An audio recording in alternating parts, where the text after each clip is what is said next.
The State Council of Science, Technology and Environment STE Meghalaya yesterday organized a training program for Class 12 Science students at St. Peter's Vanis Hall, Pinding Ray, West Khasi Hills to prepare them for the Joint Entrance Examination GEE and the National Eligibility Cum Entrance Test NEET.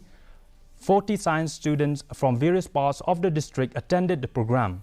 The Meghalaya Star 30 project aims to select 30 talented students to prepare for the GEE exam and 30 for the Neet exam. Dr. Varun Murthy from Rebuild India Foundation, Bangalore, attended the program as the resource person.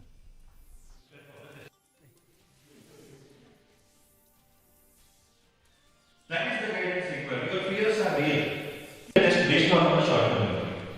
That is why when we go to the final exam, when we want to take to the final exam preparation, many topics, many chapters appear new. We feel like we have never studied. We will be learning it for the first time, kind of, because we did not allow you to develop in the mind. So, assessment should be fair, assessment should be real, assessment should not be of recent memory, assessment should be of understanding of concepts, and assessment should be a guide for you to work on the concepts that are not strong. So, these are the 5 challenges that we have to work on to prepare for any exam, whether it is Neet, JEE, or any exam that you want to take in life. If you just stick to your books, you will not be successful.